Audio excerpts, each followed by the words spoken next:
Dearest listeners, before we embark upon today's most scandalous tale of redemption and unexpected love, might I entreat you to show your appreciation with a like and subscription. Your comments below sustain this author's dedication to bringing you the most intriguing chronicles of Regency society. And if the hype feature graces your screen, do employ it to share this particular story far and wide, for it contains truths that society would rather keep hidden. One must confess that in all the drawing rooms of Mayfair, there exists no more potent intoxicant than scandal transformed into triumph through the alchemy of true love. Today, your humble chronicler brings you the most remarkable tale of a young woman's escape from the darkest depths of London's underbelly into the rarefied heights of ducal protection. Though that protection, as you shall discover, came with its own peculiar price. But let us not rush. For the best stories, like the finest aged port, must be savored properly. The morning of the 15th of April, in the year of our Lord 1815, dawned gray and forbidding over the squalid streets of Whitechapel, where misery dwelt in every shadow, and hope seemed as foreign as the spices from the Orient sold in more respectable quarters of the metropolis. In a narrow house that leaned precariously against its neighbors as though seeking support for its own moral failings, Miss Kate Hartwell sat perfectly still before a cracked-looking glass, watching her mother's reflection move about the cramped chamber with the nervous energy of one who has made a bargain with the devil himself. Kate's beauty, it must be acknowledged, was of the sort that transcended the squalor of her surroundings. Possessed of hair, the color of autumn chestnuts that caught what little light penetrated the grimy windows.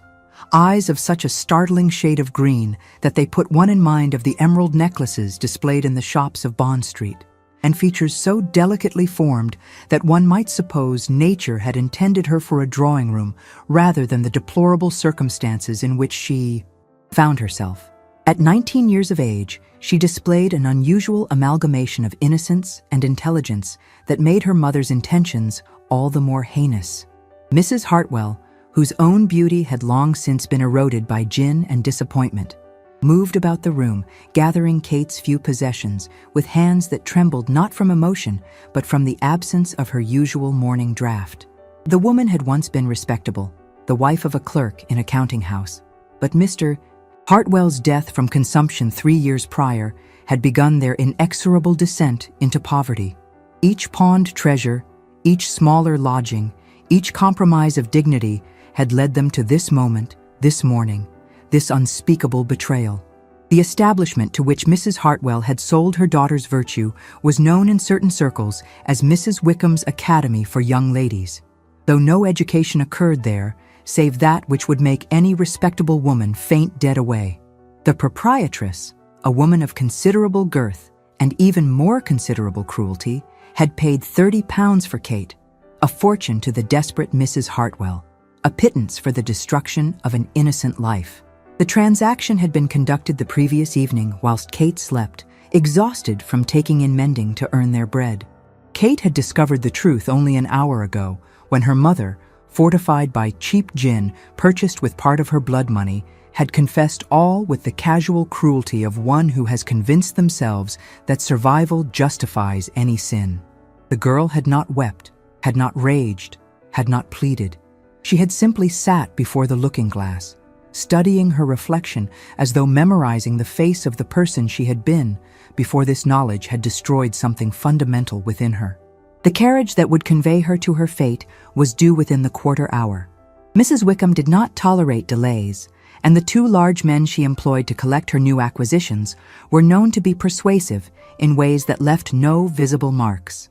Kate understood that flight was impossible. She possessed no money, knew no one who might shelter her, and the law itself would side with her mother's right to dispose of her as she saw fit. The trap was perfectly sprung, escape impossible, hope extinguished. Yet Providence, that mysterious force that delights in overturning human expectations, had already set in motion a series of events that would alter the trajectory of Kate's life in ways that neither mother nor daughter could imagine. For at that very moment, less than 3 miles away in the infinitely more refined environs of Grosvenor Square, Sebastian Montague, the 5th Duke of Ashford, was engaged in a heated discussion with his formidable grandmother that would have consequences reaching far beyond the elegant morning room in which it occurred. His Grace was, by any measure, one of the most eligible men in England. At 32 years of age, he commanded a constellation of qualities that made matchmaking mamas fairly swoon with anticipation. A title that could be traced back to the Conquest, wealth that exceeded even the extravagant standards of the ton, estates that encompassed half of Derbyshire, and personal attractions that would have made him sought after even without his other advantages. Standing well over 6 feet in height, with hair as black as a raven's wing and eyes the color of winter storms, he cut a figure that dominated any room he entered. The Dowager Duchess of Ashford, a woman of 73 years who had outlived 2 husbands and intended to outlive her grandson if he continued to vex her so thoroughly, sat ramrod straight in her chair, her expression one of barely contained fury. She had arrived at the unconscionably early hour of 10 o'clock, rousing her grandson from his study where he had been reviewing correspondence from his estates to deliver an ultimatum that had set the tone for their current confrontation. The subject of their disagreement was marriage, or more precisely, Sebastian's persistent refusal to pursue it. The Dowager had that morning received intelligence that Lady Constance Pemberton, daughter of the Earl of Wessex and the most sought-after debutante of the current season, had been making increasingly bold advances toward Sebastian at every social function. The girl was beautiful, accomplished, possessed of a dowry that would make even a duke take notice, and most importantly, in the Dowager's estimation, came from bloodlines as impeccable as their own. Sebastian's complete indifference to Lady Constance's charms had driven his grandmother to threats. She would, she declared, take matters into her own hands. She would invite the girl and her mother to a house party at Ashford Park. She would orchestrate situations that would compromise them both. She would, in short, see him married before Michaelmas if she had to drag him to the altar herself. The Duke's response to these threats had been characteristically cool. He had no intention, he informed his grandmother, of marrying anyone, least of all a vapid chit whose primary accomplishment was the ability to simper prettily whilst playing the pianoforte badly. His duties to his title would be discharged through his cousin Gerald, currently serving with Wellington's forces in Belgium, who would make an admirable duke when the time came. This declaration had sent the Dowager into what could only be described as apoplexy. Gerald, she shrieked, was a second son of a third son, barely worthy of the name Montague, certainly not worthy of the title. The very suggestion was an insult to 500 years of direct succession. Sebastian would marry, produce an heir, and secure the line, or she would make his life so thoroughly miserable that marriage to Lady Constance would seem a paradise by comparison. It was at this precise moment, as grandmother and grandson glared at each other across the expanse of the Aubusson carpet, that fate intervened in the form of Lord Peter Worthington, Sebastian's closest friend since their days at Eton, who burst into the morning room with an expression of such urgency that even the Dowager's tirade ceased. Lord Worthington, it should be noted, was everything Sebastian was not: fair where the Duke was dark, gregarious where the Duke was reserved, impulsive where the Duke was calculating. The younger son of a marquis, he possessed sufficient funds to maintain himself in style, but insufficient occupation to keep himself from trouble. His latest enthusiasm, much to the horror of his family, was the reformation of London's most notorious districts, a pursuit that had led him into associations that would have barred him from polite society had his birth and charm not provided immunity. The tale Worthington breathlessly related was one that would have seemed fantastic had he not possessed proof in the form of a crumpled bill of sale he had obtained through means he declined to specify. He had learned, through his network of informants in the East End, of a mother selling her own daughter to a brothel, not just any brothel, but Mrs. Wickham's establishment, known even among the demi-monde as a place of particular cruelty. The girl in question was, by all accounts, gently bred despite her current circumstances, educated, and innocent of any wrongdoing save the misfortune of her birth. The Dowager, predictably, declared this none of their concern. London was full of unfortunate females, and one could not go about rescuing them all without encouraging the very behavior that led to their downfall. Sebastian, however, had gone very still, his storm-gray eyes fixed on his friend with an intensity that would have alarmed anyone who knew him well. The Duke had his own history with Mrs. Wickham's establishment, though it was not what one might suppose. 5 years prior, his younger sister had been lured by a fortune hunter named Captain Morrison into what she believed would be an elopement. Instead, the blackguard had attempted to sell her to Mrs. Wickham, intending to claim she had run off with another man whilst pocketing the considerable sum the proprietress would pay for a duke's sister. Sebastian had arrived in time to prevent the transaction, though not in time to prevent the scandal that would have erupted had the truth become known. Morrison had met with an unfortunate accident shortly thereafter, falling from his horse in Hyde Park and breaking his neck, though some whispered the accident had been rather more assisted than the official report suggested. The memory of that night, his sister's terror, Mrs. Wickham's grotesque leer, the casual evil of the entire enterprise, had never left Sebastian. He had used his influence to have the establishment watched, but Mrs. Wickham was clever, her protectors powerful, and the law disinclined to intervene in what was considered a necessary evil of metropolitan life. But this situation presented an opportunity for something more than mere observation. Rising with the controlled grace that characterized all his movements, Sebastian informed his grandmother that he had urgent business to attend to in the city. Her protests that their discussion was far from concluded fell on deaf ears. Within minutes, he and Worthington were in Sebastian's town coach, the matched greys eating up the distance between Mayfair and Whitechapel at a speed that would have scandalized the most experienced whips of London. Meanwhile, in that narrow house where hope had died, Kate Hartwell heard the approaching carriage wheels with the calm of one who has accepted their fate. Her mother had retreated to her own chamber, unable or unwilling to witness the culmination of her betrayal. Kate stood slowly, smoothing the worn fabric of her best dress, a pale blue muslin that had seen better days but which she had maintained with the meticulous care of one who has little else to take pride in. She descended the narrow stairs with measured steps, her small valise in hand, her spine straight, despite the weight of despair that pressed upon her. The two men who emerged from the carriage were exactly as she had imagined, large, brutal-faced creatures who looked at her with the casual assessment of those evaluating livestock. Neither spoke as they gestured for her to enter the carriage, their silence more menacing than any threat. It was precisely at this moment that the Duke of Ashford's coach rounded the corner at unprecedented velocity. The sight that greeted Sebastian and Worthington, a young woman of obvious quality being forced into a carriage by two ruffians, required no explanation. The Duke's coachman, a former pugilist named Thompson, who had been in Sebastian's employ for 10 years, needed only a nod from his master to understand what was required. The confrontation that followed was brief but decisive. Thompson's fists, combined with Lord Worthington's surprising proficiency with his walking stick and Sebastian's cold authority, sent Mrs. Wickham's collectors fleeing back to their carriage. But it was the Duke himself who approached Kate, who stood frozen on the doorstep, as though unable to comprehend this sudden reversal of fortune. Sebastian's first clear sight of Kate Hartwell was one that would remain etched in his memory with the clarity of a cameo. She stood with the morning light catching the auburn highlights in her hair, her remarkable green eyes wide with shock and confusion, her delicate features composed despite the ordeal she had so narrowly escaped.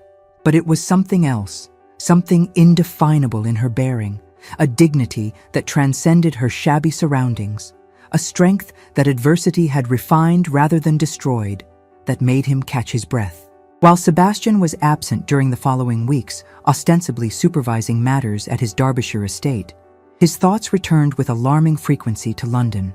He found himself wondering how Kate was faring under his grandmother's tutelage, not with the amusement of one who has set a trap, but with genuine concern. The image of her defiant dignity amid the squalor of Whitechapel had etched itself into his mind, an image that eclipsed those of all the impeccable debutantes he had ever encountered. The introductions that followed were necessarily brief and somewhat irregular. Sebastian identified himself simply as someone who had business with Mrs. Wickham that did not include allowing her to acquire new victims. Kate, finding her voice at last, expressed her gratitude with a composure that belied her inner turmoil. The situation, however, remained precarious. Mrs. Wickham would not accept this interference without retaliation, and Kate's mother retained the legal right to dispose of her daughter as she wished. It was Lord Worthington who proposed the immediate solution. Kate must be removed from this place at once, taken somewhere safe, while they determined a more permanent resolution. Sebastian, his mind working with the strategic precision that had made him formidable in the House of Lords, saw an opportunity that would solve multiple problems simultaneously. He made Kate an offer that was as unexpected as it was pragmatic. She would accompany him to his grandmother's house, where she would be introduced as his fiancée. This fiction would serve multiple purposes. It would place Kate under his protection in a way that even Mrs. Wickham would not dare challenge. It would silence his grandmother's matrimonial demands, at least temporarily, and it would provide time to establish Kate in a respectable position, perhaps as a companion to a lady of good family who would not inquire too closely into her origins. The proposition was, by any measure, outrageous. No duke would claim a woman of unknown background as his intended bride. The potential for scandal was enormous, the benefits to Sebastian negligible, the risk to his reputation considerable. Yet he made the offer with the same cool certainty with which he conducted all his affairs, as though the idea of a Duke of Ashford presenting a girl from Whitechapel as his future Duchess was the most natural thing in the world. Kate's acceptance of this proposal revealed much about her character. A lesser woman might have swooned, or wept, or fallen into hysterics at the magnitude of what was being offered and what would be required of her. Kate simply met Sebastian's storm-gray eyes with her remarkable green ones and agreed with a quiet dignity that suggested she understood perfectly both the honor and the burden he was conferring upon her. The journey from Whitechapel to Grosvenor Square was conducted in relative silence, each of the carriage's occupants lost in contemplation of the enormity of what they had just set in motion. Lord Worthington, uncharacteristically subdued, recognized that his friend had just committed himself to a course of action that could have far-reaching consequences. Sebastian maintained his usual inscrutability, though his gaze returned repeatedly to Kate's profile as she gazed out the window at the gradually improving neighborhoods they passed through. Kate herself seemed to be memorizing every street, every building, as though afraid she might wake to find it all a dream. The transformation in scenery from the squalid streets of Whitechapel to the magnificent squares of Mayfair was like moving between different worlds entirely. The houses grew larger and more ornate, the streets wider and cleaner, the very air seemed to become more refined. By the time they reached Grosvenor Square, with its perfectly manicured gardens and imposing residences, Kate felt as though she had traveled not miles, but centuries. The Dowager Duchess of Ashford had not moved from the morning room, her fury having transformed into a cold determination to wait for her grandson's return and resume their battle. The announcement that Sebastian had arrived with Lord Worthington and a young lady sent her into a state of anticipation that bordered on the predatory. Whatever foolish creature her grandson had brought to distract from their discussion would be dispatched with the ruthless efficiency for which the Dowager was justly feared. The entrance of the trio into the morning room created a tableau that would have been worthy of the Royal Academy. The Dowager, enthroned in her chair like an ancient empress, her lorgnette raised in preparation for devastating scrutiny. Lord Worthington, hovering near the door as though prepared for rapid retreat. Sebastian, standing with characteristic sang-froid, one hand placed protectively at Kate's elbow. And Kate herself, looking like a woodland sprite who had wandered into a palace, her simple dress and modest demeanor a stark contrast to the opulence surrounding her. Sebastian's announcement that this was Miss Kate Hartwell, his fiancée, produced a silence so profound that the ticking of the ormolu clock on the mantelpiece sounded like thunder. The Dowager's lorgnette actually dropped from her suddenly nerveless fingers, an occurrence so unprecedented that Lord Worthington would later swear he heard the heavens themselves gasp in shock. The recovery of the Dowager's composure was swift and terrible to behold. She rose from her chair with the ominous dignity of an approaching storm, her gaze fixed upon Kate with an intensity that had reduced grown men to stammering apologies. Her assessment was thorough and merciless. The shabby dress, the lack of jewelry, the absence of any fashionable accomplishment in hair or bearing. When she finally spoke, Her voice could have frozen the Thames in July. The interrogation that followed would have destroyed a woman of lesser fortitude. The dowager demanded to know everything: Kate's parentage, her education, her connections, her expectations.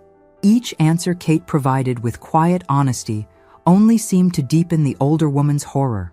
The daughter of a deceased clerk, no connections of consequence, educated at home, currently residing in reduced circumstances in Whitechapel. Each revelation was worse than the last. Yet Kate bore this inquisition with a composure that began to intrigue the dowager despite herself. The girl did not attempt to dissemble or embellish her circumstances. She did not cringe or weep or plead. She simply stood there, her startling green eyes steady, answering each question with a dignity that her shabby dress could not diminish. When the dowager, in a moment of particular cruelty, inquired whether Kate understood the magnitude of the gulf between herself and the position of Duchess of Ashford, Kate's response was surprisingly astute. She understood perfectly, Kate replied, the impossibility of what was being proposed. She had no illusions about her suitability for such an elevated position. She was, however, grateful for His Grace's protection and would endeavor to cause as little embarrassment as possible during whatever duration this arrangement required. She would understand completely if the dowager wished her removed immediately and would make no claims upon the Duke's generosity beyond what had already been extended. This response, so unexpected in its perception and humility, caused the dowager to reassess the girl before her. Intelligence, she grudgingly admitted to herself, the chit possessed. Courage as well, to stand here and face this interrogation without flinching. And there was something else. Something in the way she held herself, the clarity of her speech despite her origins, that suggested breeding might not be entirely absent from her lineage. Sebastian, who had remained silent during this exchange, now intervened with the smooth authority that made him so formidable in Parliament. The announcement would be delayed, naturally, until Kate had been properly prepared for her role. She would remain here, under the dowager's tutelage, learning everything necessary to conduct herself as his future duchess. If, after 3 months, the dowager found her unsuitable, the engagement would be quietly dissolved, and Kate would be established in a respectable position with a generous dowry to ensure her future security. The challenge in Sebastian's eyes as he regarded his grandmother was unmistakable. Here was her opportunity to prove that birth was not everything, that with proper training and guidance, a woman of intelligence and character could rise to any position. Or she could admit defeat, acknowledge that her insistence on his marriage was mere empty posturing, and release him from any further matrimonial obligations. The dowager, who had not maintained her position in society for over 50 years by backing down from challenges, recognized the trap her grandson had set. If she refused to take on this impossible task, she would lose any moral authority to demand he marry. If she accepted and failed, the same result would occur. Her only option was to succeed, to transform this Whitechapel waif into a woman worthy of the Ashford title, a task that would require every ounce of her considerable skill and determination. Her acceptance of this challenge was delivered with the same icy composure with which she had conducted the interrogation. 3 months, she agreed, would be sufficient to determine whether Miss Hartwell possessed the capacity to become a duchess. However, she would have complete authority over the girl's training, and Sebastian would absent himself entirely from the process. He could return in 3 months to see what had been accomplished. Until then, Kate would be entirely under her authority. The look that passed between Kate and Sebastian at this pronouncement was brief, but loaded with meaning. He was abandoning her to a woman who clearly despised everything about her, placing her in a situation where she would be constantly reminded of her inadequacies, subjecting her to a trial that would break most women of even elevated birth. Yet his eyes seemed to convey a confidence in her ability to survive, even triumph, that Kate found both puzzling and oddly strengthening. The arrangements that followed were swift and efficient. Kate was installed in a suite of rooms that exceeded in luxury anything she had ever imagined. A lady's maid named Prudence, chosen by the dowager for her discretion and skill, was assigned to attend her. A modiste would arrive the following morning to begin creating a wardrobe suitable for a future duchess. Tutors would be engaged for deportment, dancing, music, French, and the 1,000 other accomplishments expected of a lady of quality. That first night, as Kate lay in a bed that could have accommodated her entire family in their Whitechapel lodgings, she reflected on the remarkable reversal of fortune that had occurred in the space of a single day. That morning, she had faced degradation and ruin. Tonight, she slept under the protection of one of the most powerful men in England. The price of that protection, to pretend to be something she could never truly be, seemed small compared to the fate she had escaped. Yet as she drifted towards sleep, her thoughts were not of duchesses or deportment lessons, but of storm-gray eyes that had looked at her with something she could not quite define. Sebastian Montague had saved her, yes, but there had been something in his gaze, a recognition perhaps, that suggested he had seen something in her that she did not yet see in herself. The following weeks were a torture that would have been worthy of the Spanish Inquisition. The Dowager, true to her word, had taken complete control of Kate's transformation, and her methods were nothing short of ruthless. From dawn until well past dusk, Kate was subjected to a regimen that would have exhausted a cavalry officer. The deportment lessons were particularly grueling. Madame Belmont, a French émigré who claimed to have trained half the French aristocracy before the Revolution, had opinions about everything from the angle at which Kate held her head to the precise degree of curl in her fingers when holding a teacup. Hours were spent walking with books balanced on her head, learning to curtsy with variations so subtle that Kate initially could not distinguish between them, practicing the art of sitting, standing, and moving with the fluid grace expected of a duchess. During a rare supervised walk in the garden, Kate froze upon spotting a familiar face on the street, one of the brutal men from Mrs. Wickham's coach, watching the house before disappearing into the crowd. The sight was a chilling reminder that while she dwelt in a gilded cage, the wolves still prowled outside. The dancing master, Signor Benedetti, was equally demanding. Kate had never danced anything more complex than a country reel at the local assemblies her father had occasionally attended, when they still maintained some pretense of respectability. The intricate steps of the quadrille, the waltz, still considered somewhat scandalous but increasingly accepted, the cotillion, all had to be mastered with a perfection that would not embarrass the Ashford name. Languages proved to be an unexpected strength. Kate's father, before his decline, had been an educated man who had insisted on teaching his daughter Latin and French. While her pronunciation needed refinement, her comprehension was excellent, and she quickly added Italian to her repertoire under the tutelage of Signor Benedetti, who was delighted to find a pupil who could appreciate Dante in the original. The lessons in household management were conducted by the Dowager herself, who seemed to take perverse pleasure in describing the complexity of running multiple estates, managing dozens of servants, hosting elaborate entertainments, and navigating the treacherous waters of society politics.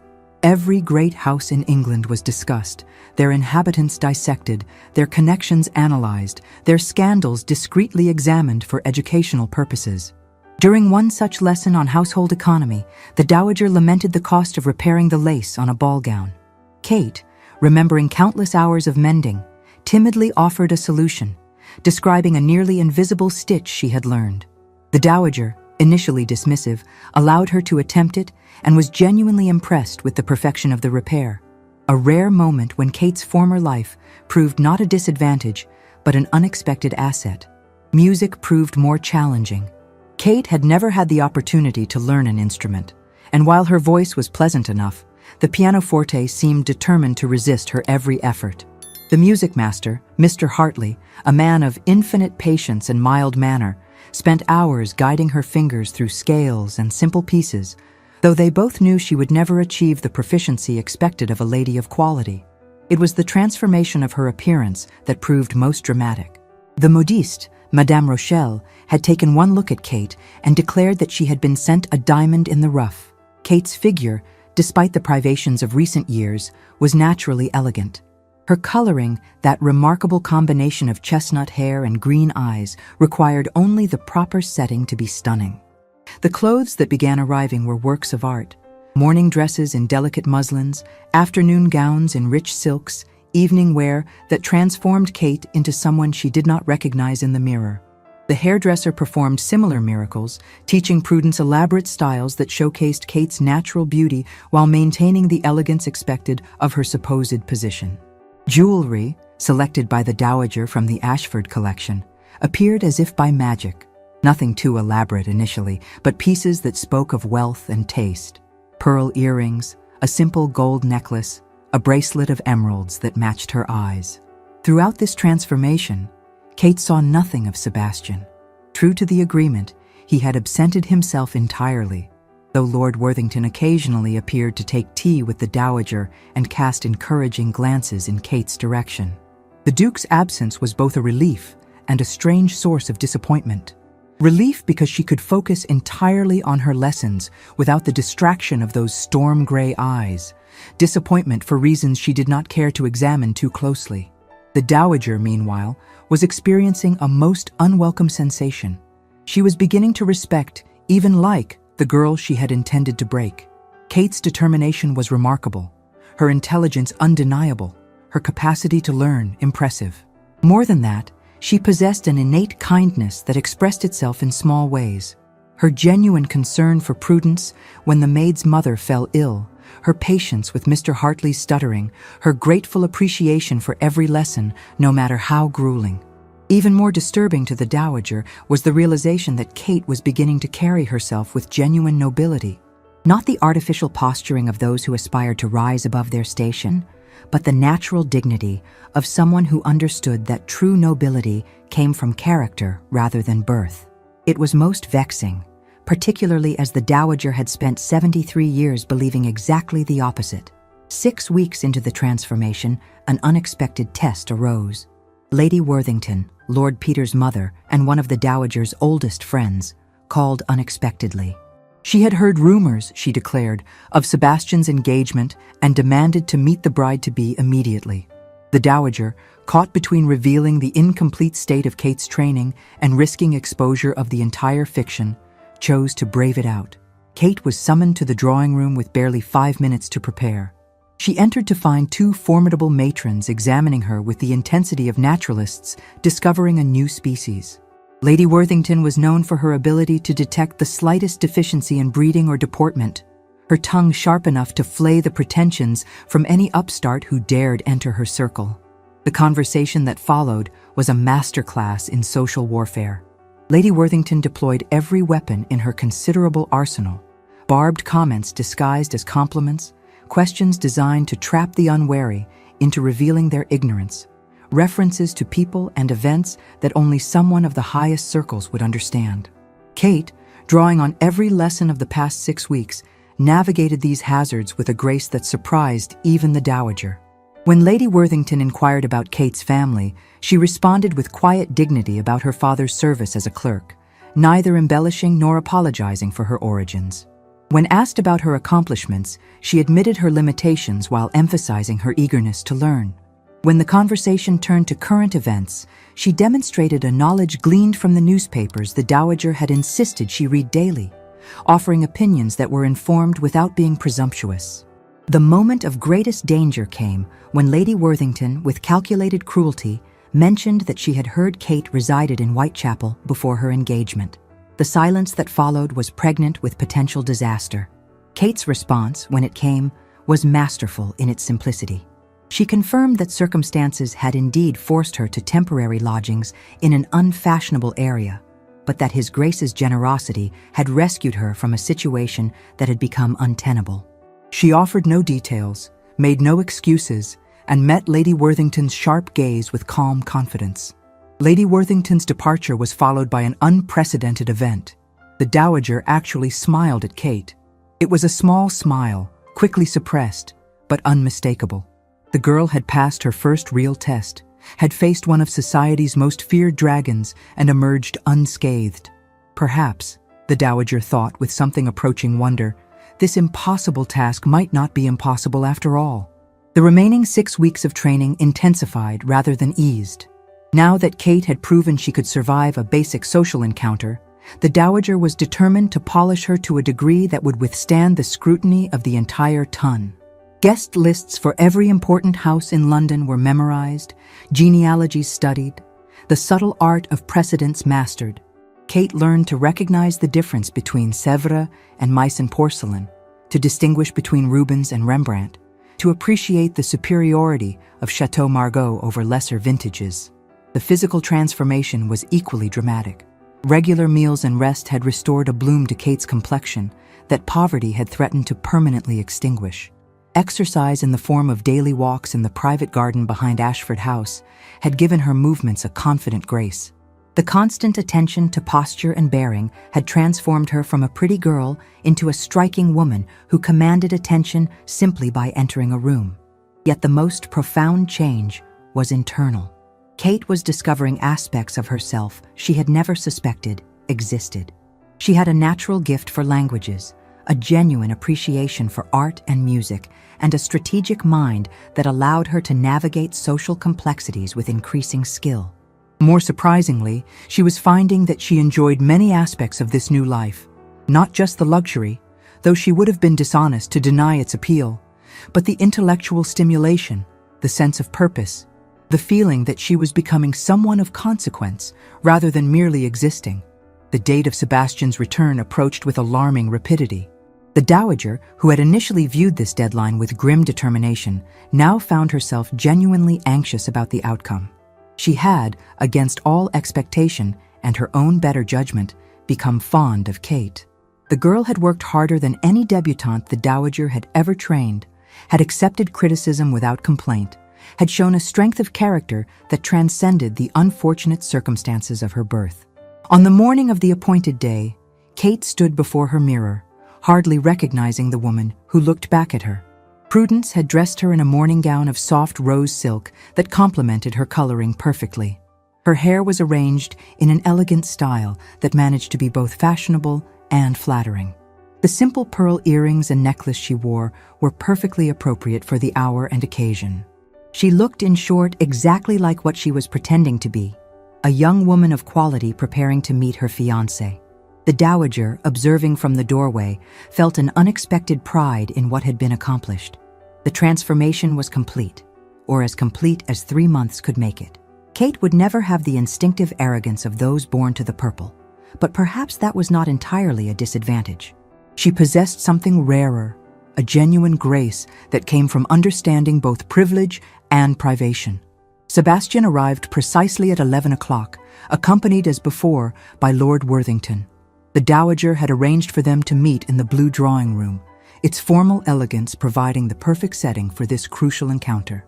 She had coached Kate extensively on how to behave, warm enough to be credible as his fiancé, reserved enough to maintain propriety, confident enough to show the transformation, modest enough to avoid seeming presumptuous. All that coaching fled Kate's mind the moment Sebastian entered the room. The 3 months' absence had not diminished the impact of his presence. If anything, it had intensified it. He stood in the doorway for a long moment, his storm-gray eyes taking in every detail of her transformation with an intensity that made her pulse quicken. Lord Worthington's cheerful exclamation of amazement barely registered as Sebastian crossed the room toward her with that controlled grace she remembered so well. The greeting between them was necessarily formal given the presence of others, but Sebastian's bow over her hand lingered a fraction longer than strict propriety demanded, and his murmured words of approval sent an unexpected warmth through her. The dowager, watching with hawk-like attention, noted the subtle tension between them with interest. She had expected awkwardness, perhaps embarrassment on Kate's part, cool assessment on Sebastian's. She had not expected this crackling awareness that seemed to charge the very air between them. The conversation that followed was a careful dance of evaluation and revelation. Sebastian questioned Kate about her studies, her progress, her comfort in his grandmother's house.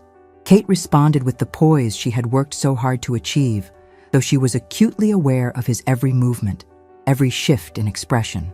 The dowager interjected occasionally, providing evidence of Kate's accomplishments, though she noted with increasing fascination that her grandson seemed far more interested in Kate herself than in the litany of her achievements.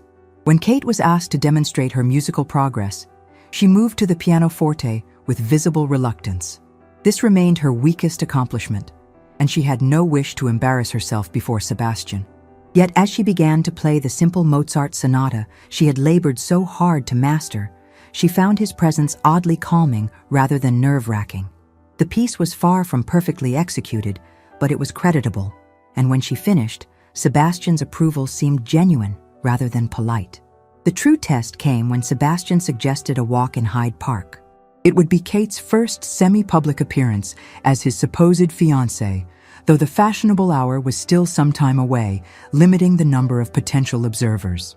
The dowager, after a long moment's consideration, agreed, though she insisted on accompanying them as chaperone, much to Lord Worthington's barely suppressed amusement.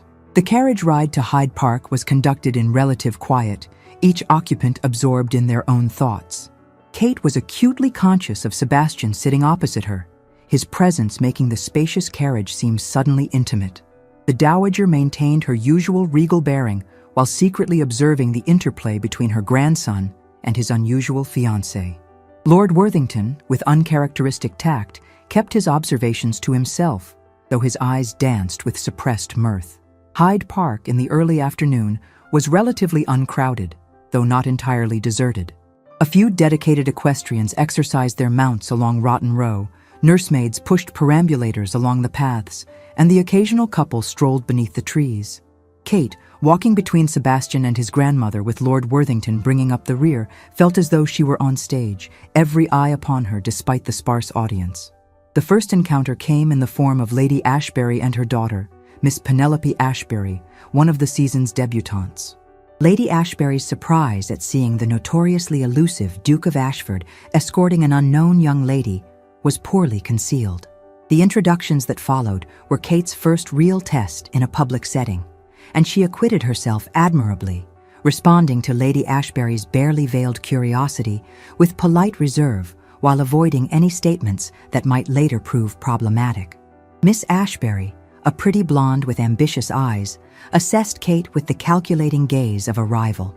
Her attempts to monopolize Sebastian's attention were deftly countered by the dowager, who had no intention of allowing some chit to upset the careful fiction they were maintaining. When the Ashburys finally moved on, trailing speculation in their wake, Sebastian quietly complimented Kate on her handling of the encounter. The second meeting was more challenging. Lord and Lady Pemberton, accompanied by their daughter Lady Constance, the very woman the dowager had originally intended for Sebastian, appeared on the path ahead. There was no avoiding the encounter, though Kate noticed Sebastian's jaw tighten slightly at the sight of them. Lady Constance was everything Kate was not: tall, blonde, classically beautiful, and possessed of the supreme confidence that came from knowing one's place in the world had been secure from birth. The introduction of Kate as Sebastian's fiancée produced a moment of shocked silence from the Pembertons. Lady Constance's perfect features contracted in an expression of disbelief that she quickly masked, though not before Kate caught a glimpse of something that looked remarkably like fury.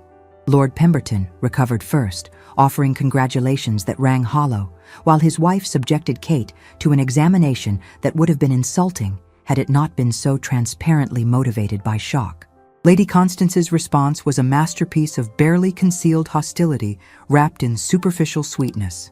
She expressed her delight at Sebastian's happiness, her pleasure at meeting his chosen bride, her hope that they would all become the dearest of friends. Each word dripped with venom so subtle that only another woman would detect it.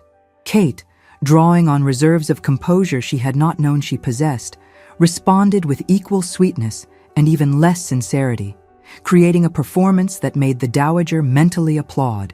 The remainder of the walk passed without significant incident, though Kate was aware of the whispers that followed in their wake. News of the Duke of Ashford's engagement to an unknown woman would spread through the ton like wildfire. By evening, speculation would be rampant. Within days, every aspect of Kate's invented history would be scrutinized, analyzed, and dissected by society's most devoted gossips. The return to Grosvenor Square was accomplished in thoughtful silence. Once safely ensconced in the blue drawing room, the dowager delivered her verdict. Kate had passed the initial test, but the real challenges lay ahead. She would need to be presented at a formal event, something where the entire ton could observe and judge. A ball would be too much too soon, but perhaps a musical evening, something intimate enough to control, but public enough to establish Kate's presence in society. Sebastian's agreement to this plan came with conditions. He would increase his visible attention to Kate, establishing their supposed attachment more firmly. They would be seen driving in the park during the fashionable hour, attending the opera, perhaps taking tea at Gunter's. The more they were observed together, the more credible their eventual engagement announcement would become. What none of them discussed, though it hung in the air like an unspoken question, was what would happen when the 3-month trial period ended. The original agreement had been that Kate would be established in a respectable position if she proved unsuitable. But she had proven eminently suitable, had exceeded every expectation. The fiction they had created was becoming increasingly elaborate, increasingly difficult to dissolve without consequence. That evening, as Kate prepared for dinner, a formal affair now that Sebastian had returned, she found herself contemplating the strange turn her life had taken. 3 months ago, she had been facing degradation and ruin. Now she was dining with a duke, wearing a gown worth more than her father had earned in a year, discussing poetry and politics as though she had been born to such conversations. The transformation was so complete that sometimes she forgot it was all pretense. Yet as she descended the stairs to join the others for dinner, she caught sight of Sebastian waiting in the hall below, his evening dress impeccable, his dark beauty compelling even in repose. The look he gave her as she approached, intense, appreciative, something more she dared not name, reminded her forcefully that whatever else this arrangement might be, it was not simple. The attraction she felt toward him, inappropriate and impossible as it was, had only grown stronger during their separation. The dinner that followed was a revelation in multiple ways. The dowager, perhaps testing the waters for future social engagements, had invited several guests: Lord and Lady Worthington, Sir Frederick and Lady Hartley, distant relations of the dowager, and Mr. James Crawford, a rising member of Parliament known for his reform sympathies. It was a small enough gathering to be manageable, but diverse enough to provide a genuine social challenge. Kate found herself seated between Mr. Crawford and Sir Frederick, a placement that required her to navigate between political discourse and antiquarian enthusiasm with equal facility. Mr. Crawford, discovering her intelligence and genuine interest in social reform, engaged her in a spirited discussion about the poor laws that drew Sebastian's attention from across the table. Sir Frederick, meanwhile, regaled her with tales of archaeological expeditions that required patient attention despite their tendency toward the soporific. It was during the removal of the second course that disaster nearly struck. Lady Hartley, with the casual cruelty of the securely positioned, mentioned having heard the most unusual rumors about Miss Hartwell's origins. Some claimed she was the secret daughter of foreign nobility, others that she was an orphan Sebastian had discovered in mysterious circumstances. What, Lady Hartley wondered with barbed sweetness, was the truth? The table fell silent, all eyes turning to Kate. This was the moment she had been trained for, the crucial test of whether she could maintain the fiction under direct assault. Her response, when it came, was perfect in its simplicity. She acknowledged that her circumstances before meeting His Grace had been unusual and somewhat difficult, that she understood why speculation might arise, but that she preferred to focus on the future rather than dwell on the past. She then deftly turned the conversation to Lady Hartley's own charitable work, effectively deflecting attention, while subtly implying that a true lady would not press for details that were obviously painful. Sebastian's intervention was smooth and decisive. He spoke of Kate's admirable qualities, her intelligence, her grace under pressure, her compassion for those less fortunate. He made it clear, without being heavy-handed, that anyone who questioned his choice would be questioning his judgment, a dangerous proposition for anyone who valued their social standing. The message was received. Lady Hartley retreated into safer conversational waters. The evening's success was marred only by a private moment Kate witnessed between Sebastian and his grandmother. Passing the library door, inadvertently left ajar, she heard the dowager's voice, uncharacteristically emotional. "You are playing with fire, Sebastian. The girl is everything admirable, but this cannot end well. When the truth emerges, as it inevitably must, she will be ruined utterly." Sebastian's response was too low for Kate to hear, but the dowager's reply was clear. "You think to protect her with your name and fortune, But society has a long memory and no mercy. And what of your own heart? I am not blind, grandson. I see how you look at her. Kate fled before she could hear more, but the words haunted her through the remaining days. The dowager was right, of course. This masquerade could not continue indefinitely. Every day that passed made the inevitable revelation more catastrophic.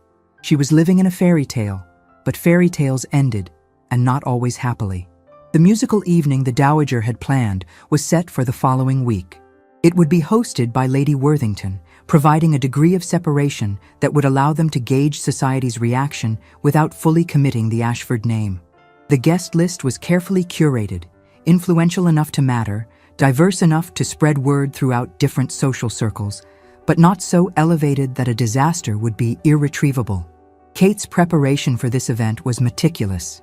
Every possible topic of conversation was reviewed, every potential social pitfall examined, every guest's background memorized. Her gown, a creation of midnight blue silk that made her eyes appear even more striking, was chosen to be elegant without being ostentatious. She would perform one piece on the pianoforte, the Mozart sonata she had mastered. Nothing more ambitious that might reveal her limitations. The night of the musicale arrived with unseasonable warmth that made the Worthington ballroom, despite opened windows, uncomfortably close. Kate, entering on Sebastian's arm, was immediately aware of becoming the focus of intense scrutiny. Conversations paused mid-sentence, fans fluttered with increased agitation, and more than one lorgnette was raised in her direction. The initial introductions were a blur of titles and faces, each presenting unique challenges. The Marchioness of Exeter, known for her cutting wit, probed for weaknesses with surgical precision. The Earl of Blackstone, a notorious rake despite his advancing years, paid her compliments that bordered on the inappropriate until Sebastian's glacial stare convinced him to seek entertainment elsewhere. Young Lord Timmins, barely down from Oxford, developed an immediate and embarrassing infatuation that he expressed in terrible impromptu verses. Yet Kate navigated these challenges with increasing confidence. The dowager's training had been thorough, but more than that, she was discovering that she possessed a natural ability to read people, to understand what they wanted to hear, to deflect the cruel and encourage the kind. By the time the musical performances began, she had made several genuine connections, particularly with Lady Sarah Winters, a young widow whose intelligence and humor promised future friendship. The performances were the typical mixture of genuine talent and dutiful accomplishment. Miss Ashbury murdered a Haydn sonata with enthusiasm, if not skill. Lady Constance Pemberton sang with technical perfection, but no emotion. Mrs. Crawford, despite her advanced years, played the harp with touching delicacy. When Kate's turn came, she approached the pianoforte with outward calm despite her inner turmoil. She had practiced the Mozart piece hundreds of times, could play it in her sleep, yet as she positioned her hands above the keys, a moment of panic seized her. The room was full of people who had been playing since childhood, who could detect every flaw, every hesitation. Then she caught Sebastian's eye. He gave her the slightest nod, a gesture so small others might have missed it, but which conveyed absolute confidence in her abilities. The performance that followed was far from perfect. She missed a note in the second movement. Her tempo was slightly rushed in the third, but she played with something more important than technical precision. She played with feeling. The piece, which she had initially approached as a mechanical exercise, had become something she understood emotionally. When the last note faded, the applause was genuine rather than polite, and she saw approval even in the dowager's stern features. The remainder of the evening passed in a pleasant haze. Sebastian remained close, his presence a constant support without being oppressive. They danced once, a country dance that allowed for little intimacy but which nonetheless left Kate breathless from more than the exertion. His hand holding hers, even through gloves, created sensations she had no business experiencing with a man who was merely protecting her out of kindness and perhaps a desire to irritate his grandmother. It was near the end of the evening that Lord Pemberton approached Sebastian with barely concealed hostility. His daughter, he implied heavily, had been led to expect certain understandings, had refused other offers based on those expectations. This sudden engagement to an unknown woman was not just unexpected, but bordering on insulting. Satisfaction might be required if adequate explanation was not forthcoming. The threat of a duel, however veiled, created immediate tension. Sebastian's response was cool to the point of Arctic. He had made no promises to Lady Constance, implied or otherwise. If she had refused other suitors, that was her choice, not his responsibility. As for satisfaction, Lord Pemberton was welcome to name his seconds if he felt his honor required it, though Sebastian doubted killing the father would endear him to the daughter. Lord Worthington's intervention diffused the situation before it could escalate further. Lord Pemberton, faced with the prospect of facing one of the finest shots in England over a matter where his daughter's presumption, rather than Sebastian's honor, was at fault, withdrew his challenge with ill grace. But the damage was done. The confrontation had been witnessed, and by morning, all of London would know that the Duke of Ashford had been willing to fight for his mysterious fiancée. The carriage ride home was silent, each occupant processing the evening's events. Kate was exhausted, but exhilarated. She had faced society and survived. The Dowager was contemplating the complications Lord Pemberton's challenge had introduced. Lord Worthington was already composing the story he would tell at his club. And Sebastian. Sebastian was watching Kate with an expression that would have alarmed him had he been aware of it. Back at Grosvenor Square, as Kate prepared to retire, she encountered Sebastian alone in the hallway outside her room. For a moment, they simply looked at each other, the air between them charged with unspoken words. Then Sebastian took her hand, removing her glove with deliberate slowness before pressing his lips to her bare skin in a gesture that was both perfectly proper and somehow shockingly intimate. His words, when they came, were barely above a whisper. "You were magnificent tonight. Every inch the Duchess you were meant to be." Before Kate could respond, before she could process the implications of his words, he was gone, leaving her standing in the hallway with her heart racing and her hand tingling where his lips had touched. The following days brought a deluge of calling cards and invitations. Kate's successful debut had opened doors throughout society. Some were genuinely welcoming, others merely curious, but all wanted to know more about the woman who had captured the elusive Duke of Ashford. The Dowager, with strategic brilliance, accepted only the most advantageous invitations while declining enough to maintain an air of exclusivity. It was during this period that Kate made a discovery that changed everything. At the Dowager's request, who insisted that Kate know the Montague family lineage, she was in the library researching the history of the Ashfords. Upon pulling a heavy volume about the Dukes of Ashford, a packet of yellowed letters that had been hidden between the pages fell into her lap.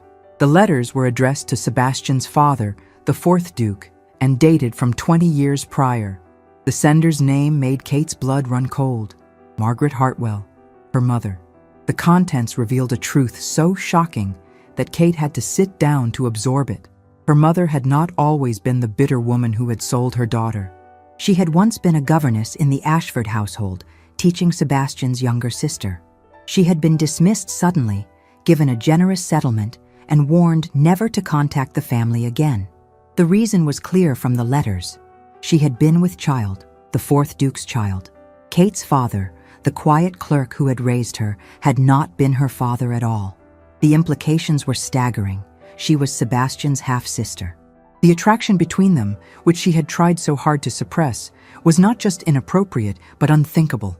The irony was bitter. She actually did have Ashford blood, actually was connected to the family, but in a way that made any romantic attachment impossible and the current charade even more dangerous. Kate's first instinct was to flee immediately, to disappear before this truth could emerge and destroy everyone involved. But practical considerations intervened. She had no money of her own, nowhere to go, and her disappearance would only prompt investigations that might uncover the very truth she sought to hide. She needed time to plan, to find a way to extricate herself without destroying Sebastian and the Dowager in the process. Her behavior over the following days was erratic enough to draw notice. She became withdrawn, avoided Sebastian's company whenever possible, and threw herself into social activities with a desperation that concerned the Dowager. When questioned, she claimed fatigue, the strain of maintaining her new position, but her explanations rang hollow. It was Lady Sarah Winters who inadvertently provided the solution. During a morning call, she mentioned her cousin in Bath who was seeking a companion, someone genteel but willing to travel to Italy where the cousin intended to live for her health. The position would provide independence, distance, and most importantly, a legitimate reason to end the false engagement without scandal. Kate began laying the groundwork carefully. She expressed interest in travel, spoke longingly of Italy's art and culture, mentioned how she had always dreamed of seeing Rome. The Dowager, thinking this another accomplishment to add to Kate's growing sophistication, encouraged these interests, never suspecting they were part of an escape plan. Meanwhile, Sebastian had become increasingly frustrated by Kate's sudden coolness. Where once she had responded to his presence with that subtle awareness that had grown between them, now she seemed almost afraid of him. He found himself seeking her out more often, only to have her find excuses to avoid being alone with him. His frustration was compounded by his growing realization that what had begun as a convenient fiction had become something far more serious, at least for him. The crisis came at the Ashbury Ball, one of the season's major events. Kate, resplendent in an emerald gown that matched her eyes, was dancing with Lord Timmins when Lady Constance Pemberton, her spite fueled by champagne and jealousy, loudly announced that she had made inquiries about Miss Hartwell's background. The results, she declared with vicious satisfaction, were most interesting. The ballroom fell silent as Lady Constance revealed what her hired investigators had discovered: Kate's residence in Whitechapel, her mother's debts, the suspicious timing of her engagement to Sebastian just as she faced ruin. She stopped short of mentioning Mrs. Wickham's establishment, either from ignorance or a last vestige of propriety, but the damage was considerable. Sebastian's response was swift and decisive. He crossed the ballroom to Kate's side, took her hand in full view of everyone, and announced that he was well aware of Miss Hartwell's previous circumstances. Her courage in overcoming adversity, her strength of character, her intelligence and grace, despite lacking advantages others took for granted. These were precisely the qualities that had drawn him to her. Anyone who could not appreciate such qualities was welcome to absent themselves from their future gatherings. The defense was magnificent, delivered with such cold authority that even Lady Constance quailed. But Kate, standing beside him, feeling the protective strength of his presence, knew that this scandal was nothing compared to what would emerge if the truth of her parentage became known. She had to leave, had to end this before Sebastian's gallant defense became his destruction. That night, Kate made her decision. She would accept Lady Sarah's offer to introduce her to the cousin in Bath. She would end the engagement, citing an inability to overcome the vast differences in their stations despite Sebastian's kindness. It would hurt him perhaps, wound his pride certainly, but it would save him from the far greater catastrophe of discovering he had been romantically attached to his half-sister. She wrote the letter that night, choosing her words carefully.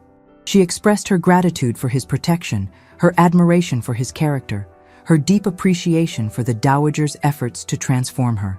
But she could not, she wrote, continue with a deception that grew more elaborate daily. She was not meant for his world, could never truly belong, despite all efforts to the contrary. She begged him to let her go quietly, to allow her to establish herself independently without scandal or recrimination. The letter was never sent. As dawn broke over Grosvenor Square, Kate sat at her escritoire, the sealed letter in her hand, when Prudence knocked urgently. The Dowager required her presence immediately in the library. Something in the maid's expression suggested this was not a normal summons.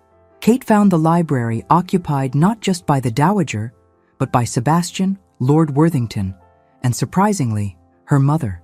Mrs. Hartwell, looking haggard and frightened, stood near the fireplace under the watchful eye of Thompson, Sebastian's coachman. The atmosphere in the room was electric with tension. The story that emerged was both better and worse than Kate had feared. Mrs. Hartwell, emboldened by gin and desperate for more money, had attempted to blackmail the Dowager, threatening to reveal Kate's true parentage. No, she admitted with cruel relish, Kate was not the fourth Duke's daughter. The letters Kate had discovered, those damning documents that had tormented her for days, were forgeries, an insurance policy her mother had planted years ago should she ever need a more sophisticated weapon. The truth, Mrs. Hartwell claimed with vicious satisfaction, was potentially far more damaging. She possessed proof that Kate's real father was not the quiet clerk who had raised her with such gentle dignity, but rather a notorious radical who had been hanged for treason. This revelation hit Kate like a physical blow. The letters she had found were forgeries, a weapon her mother had created if needed. The truth was different, but equally destructive. She was the daughter of a traitor, someone whose name was reviled throughout England. No amount of transformation could overcome such a taint. But Sebastian's response was unexpected. He laughed, actually laughed, at Mrs. Hartwell's threats. Did she truly think, he asked, that he cared about Kate's parentage? Did she imagine that the opinion of society mattered more to him than Kate herself? He had not saved her from Mrs. Wickham's establishment to abandon her now over something as irrelevant as her father's identity. The dowager's reaction was equally surprising. She fixed Mrs. Hartwell with a stare that could have frozen hell itself and informed her that attempted blackmail of a peer was a serious crime. She had two choices: accept a generous sum to relocate permanently to Australia, never to contact Kate again, or face prosecution that would certainly result in transportation under far less comfortable circumstances. Mrs. Hartwell, faced with this ultimatum, crumbled. She took the money and fled, but not before casting one last look at Kate, a mixture of resentment, regret, and something that might have been shame. Kate would never see her again, would never have the chance to understand what had transformed a governess into someone capable of selling her own daughter. When the others had departed, leaving Kate alone with Sebastian, the emotional dam finally broke. She wept as she had not wept since her father's death, great gasping sobs that shook her entire frame. Sebastian held her through it all, his arms providing an anchor in the storm of her emotions, his quiet strength more comforting than any words could have been. When the storm finally passed, Kate found herself still in Sebastian's arms, her face buried against his chest, his hand gently stroking her hair. It was completely improper, scandalously intimate, and absolutely perfect. For the first time since finding those forged letters, she allowed herself to feel the truth of what existed between them. Not the convenient fiction they had created, but something real and powerful and terrifying in its intensity. Sebastian's confession, when it came, was quiet but decisive. He loved her. He had loved her from the moment she had stood on that doorstep in Whitechapel, facing her fate with quiet dignity. He had loved her through every lesson, every transformation, every challenge she had overcome. The engagement might have begun as a fiction, but his feelings were absolutely real. Kate's response was to try to pull away, to remind him of all the reasons why this was impossible. She was nobody, worse than nobody, if her mother's claims about her father were true. She would drag him down, destroy his reputation, make him a laughingstock among his peers. She could not, would not allow him to sacrifice everything for someone so far beneath him. Sebastian's answer silenced all her protests. He did not care about her parentage, her origins, her lack of connections. He cared about her intelligence, her courage, her kindness, her strength. He loved the way she had faced every challenge, the way she treated everyone from the dowager to the lowest servant with equal respect, the way she had transformed not just her appearance, but had allowed her true self to shine through. As for society, he continued, they could accept his choice or not as they pleased. He had wealth enough to ensure their comfort, regardless of social ostracism, influence enough to protect her from the worst of society's cruelty, and determination enough to face down anyone who dared slight the woman he loved. The only question that mattered was whether she could love him in return. Kate's answer was wordless, but unmistakable. She kissed him with all the pent-up emotion of the past months, all the longing she had tried to suppress, all the love she had been afraid to acknowledge. It was her first kiss, inexpert but enthusiastic, and when they finally parted, both were breathless and forever changed. The dowager, who had been shamelessly eavesdropping from the hallway, chose that moment to enter. Her expression was stern, but there was something suspiciously like moisture in her eyes as she surveyed the couple before her. Her verdict was characteristically direct. They were fools, both of them, to think this could end well. Society would never fully accept Kate. There would always be whispers, always be those who remembered her origins. But if they were determined to be fools, she supposed she had no choice but to support them. The wedding, when it came 6 weeks later, was neither the grand society event that would typically mark a ducal union, nor the hole-and-corner affair Kate had feared. It was held at the Ashford estate in Derbyshire, with a guest list limited to those who had proven themselves true friends. Lady Sarah Winters served as Kate's attendant, Lord Worthington as Sebastian's groomsman, and the Dowager presided over it all with the fierce protectiveness of a dragon guarding its hoard. The ceremony itself was simple but moving. Kate wore her mother's wedding dress, retrieved from storage and expertly altered by Madame Rochelle. Sebastian's gift of the Ashford diamonds, a necklace, tiara, and bracelets that had been worn by duchesses for 3 centuries, transformed the simple gown into something magnificent.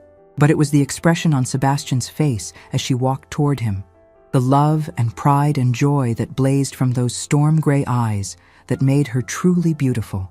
The wedding breakfast that followed was a mixture of elegance and warmth that perfectly captured the nature of their union. The Dowager had spared no expense on the feast, but the atmosphere was intimate rather than ostentatious. Speeches were made, toasts offered, and if some of society's highest sticklers were notably absent, no one seemed to mind. Lord Worthington's speech was particularly memorable.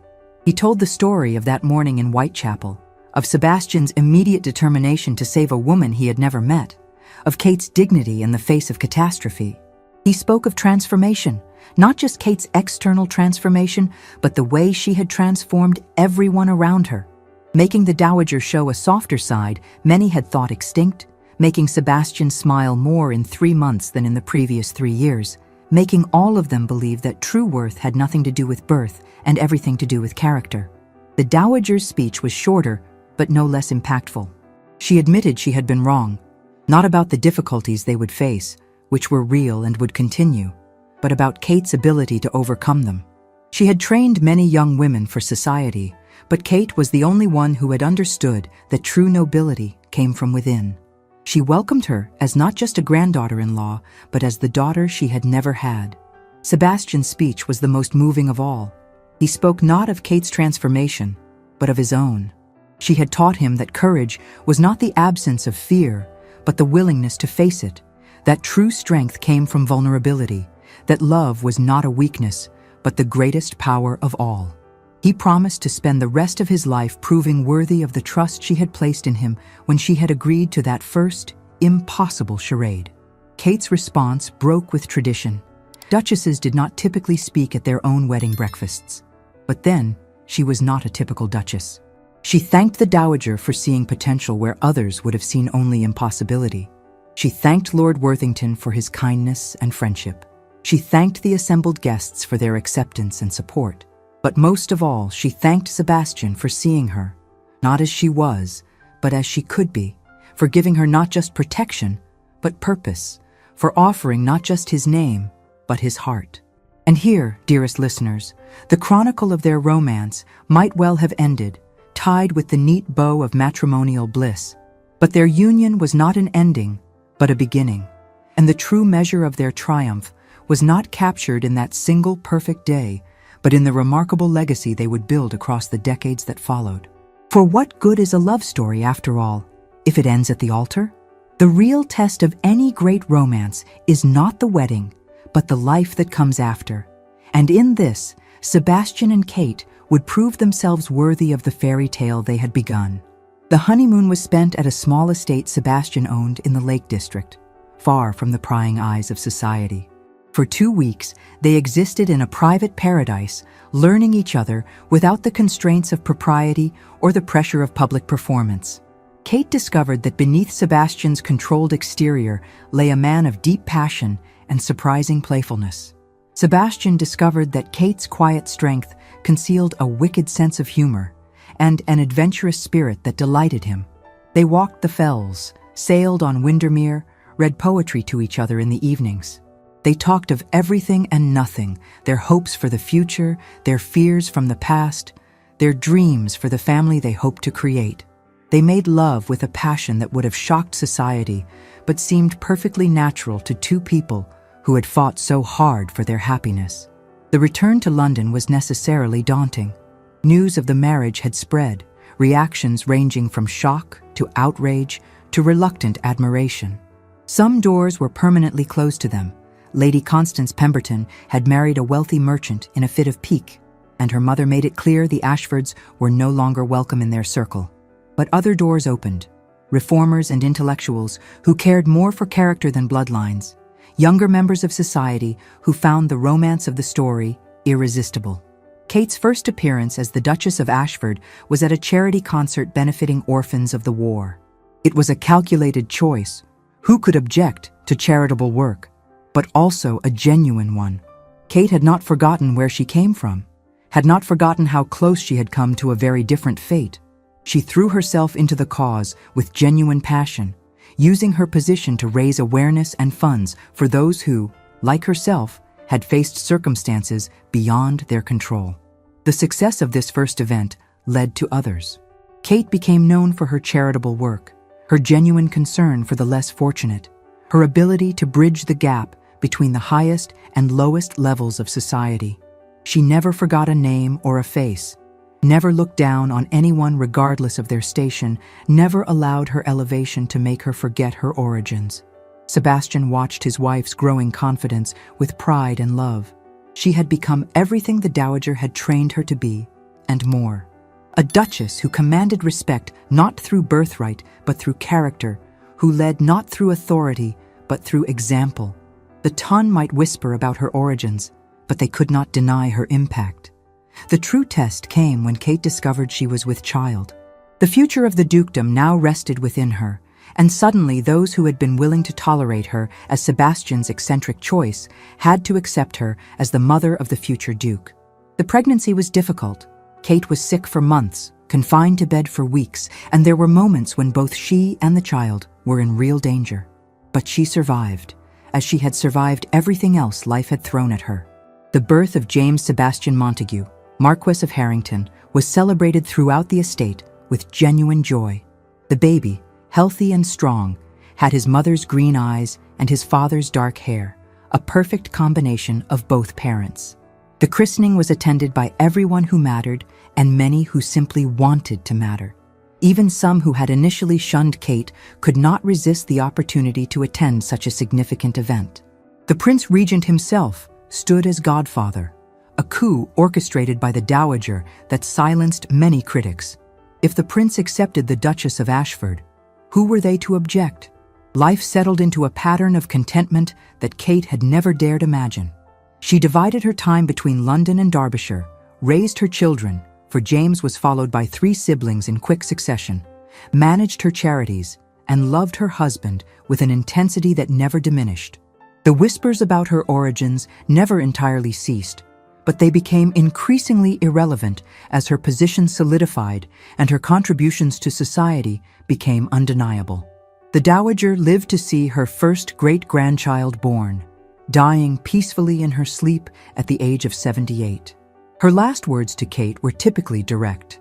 "You exceeded every expectation, child. You became not just a duchess, but the duchess I always knew this family needed." Sebastian chose better than he knew. Years later, when Kate's own hair had turned silver and her children were making their own way in the world, she would sometimes think back to that morning in Whitechapel when salvation had arrived in the unlikely form of a duke's carriage. The path from there to here had been neither straight nor easy, but it had led her to a happiness she had never dreamed possible. The scandal of her origins had become, over time, merely part of the legend. The young woman of humble origins who became a duchess. The woman who proved that worth was not determined by birth, but by character. Young women facing their own difficult circumstances would seek her out, finding in her not just charity, but understanding, not just help, but hope. Sebastian, for his part, never regretted his impulsive decision to save a stranger from ruin. In Kate, he had found not just a wife but a partner, not just a duchess, but a woman who challenged him, supported him, loved him with a fierce devotion that matched his own. Their love story became the stuff of legend, whispered about in drawing rooms, immortalized in poorly written novels that never quite captured the truth of it. But the truth, as Kate knew, was both simpler and more complex than any story could convey. It was the truth of two people who had found each other against impossible odds, who had fought society's expectations and won, who had built a love strong enough to withstand any storm. It was the truth of transformation, not just Kate's transformation from a clerk's daughter to duchess, but the transformation of everyone touched by their story. Lord Worthington, inspired by Kate's example, had married a merchant's daughter of great intelligence and little pedigree, creating another scandal that somehow seemed less shocking in the wake of Sebastian and Kate's success. Lady Sarah Winters had become Kate's closest friend and most trusted advisor, helping her navigate the treacherous waters of society with wisdom and humor. Even Lady Constance, years later and unhappily married to her merchant, would admit privately that Kate had made a better duchess than she ever could have been. The ultimate vindication came when James, the heir Kate had given Sebastian, fell in love with a perfectly appropriate earl's daughter, who confessed she had agreed to marry him partly because she so admired his mother. The girl, Lady Elizabeth Harrington, saw in Kate not a cautionary tale of social climbing, but an inspiration, proof that true nobility came from within, that character mattered more than bloodlines, that love could conquer even the most rigid social barriers. Kate's other children followed similar paths, choosing spouses based on genuine affection rather than purely dynastic considerations. Her eldest daughter, Margaret, married a brilliant physician whose grandfather had been a blacksmith. Her second son, William, chose a vicar's daughter whose gentle nature and sharp intelligence reminded everyone of Kate herself. Her youngest, Sophia, scandalized and delighted society in equal measure by marrying an Italian count she met during one of the family's journeys to Rome, fulfilling, in a way, Kate's long-ago dream of seeing Italy, though under circumstances far different than she had once imagined. The Ashford legacy, enriched by Kate's influence, became one not just of wealth and title, but of progressive thought and genuine philanthropy. The orphanages and schools Kate established outlived her by generations, providing opportunities for countless children who, like her, had been born to circumstances that might have crushed their potential. The Ashford Foundation, established with Sebastian's enthusiastic support, became a model for aristocratic charity, proving that noblesse oblige could be more than empty words. In her later years, Kate would often sit in the rose garden at Ashford Park, the same garden where she had once spotted one of Mrs. Wickham's men watching the house during her transformation. The roses, carefully tended over decades, had grown into a magnificent display that drew visitors from across the county. It seemed to Kate a fitting metaphor, beauty that had required patience, care, and the courage to put down roots in soil that had initially seemed foreign. Sebastian would join her there in the evenings, his hair now silver, but his eyes still that remarkable storm gray that had first captured her attention. They would sit in comfortable silence, occasionally sharing observations about their children, grandchildren, and the changing world around them. The Reform Act had passed, the world was modernizing, and many of the rigid social structures that had once seemed immutable were beginning to soften. One particular evening, as the sun set over the Derbyshire hills, Sebastian took Kate's hand, still elegant despite the years, still capable of making his heart race with a simple touch.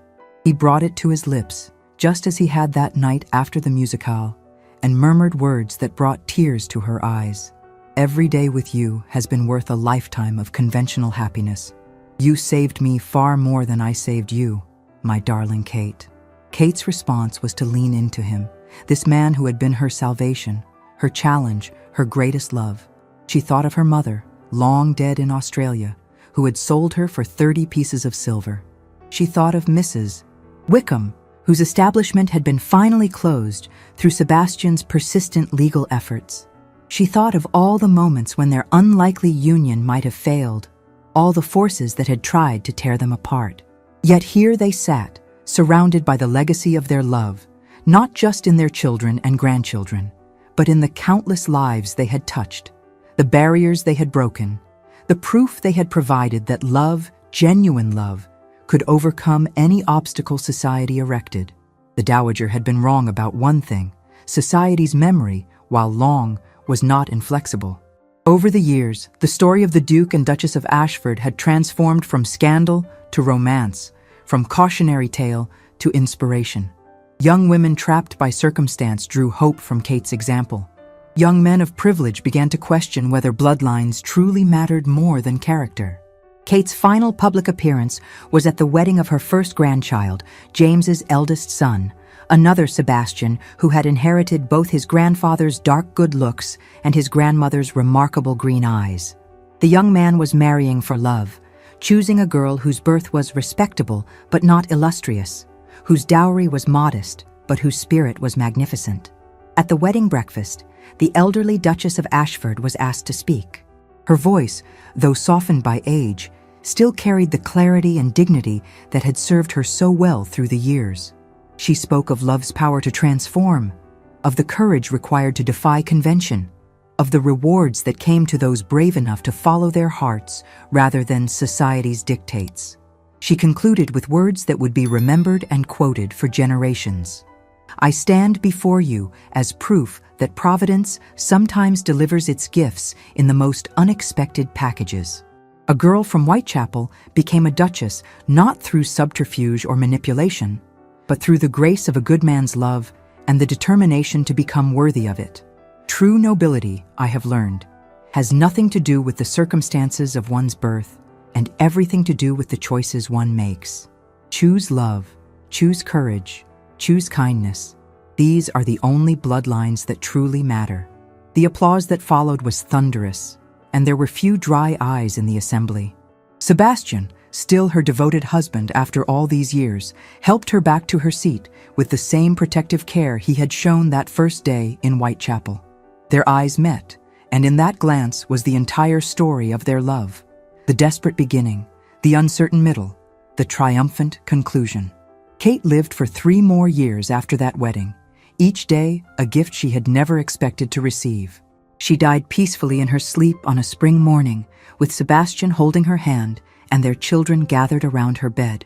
Her last words, whispered to Sebastian alone, were, "Thank you for seeing me, truly seeing me, when I could not even see myself." Sebastian followed her 6 months later, unable or unwilling to live in a world without his Kate. They were buried side by side in the Ashford family crypt, but their true monument was not in marble and stone, but in the lives they had changed, the love they had shared, and the proof they had provided that fairy tales, sometimes, could indeed come true. The title passed to James, who proved a worthy successor, carrying forward his parents' legacy of progressive thought and genuine nobility. He would often tell his own children the story of their grandparents, how a duke had saved a girl from a brothel, how that girl had saved him right back, how together they had created something beautiful and lasting from the most unlikely beginning. And so the tale ends as all the best tales do, not with perfection, for life is never perfect, but with love triumphant over adversity, with courage rewarded, with the promise that sometimes, just sometimes, Providence arranges matters exactly as they should be. The girl who had been sold for £30 had become priceless. The Duke who had thought himself above love had discovered it in the most unexpected place. Together, they had proven that love's price, whatever it might be, was always worth paying. And so another tale of hearts united reaches its blessed conclusion. Love, it seems, finds a way even through the strictest conventions of proper society.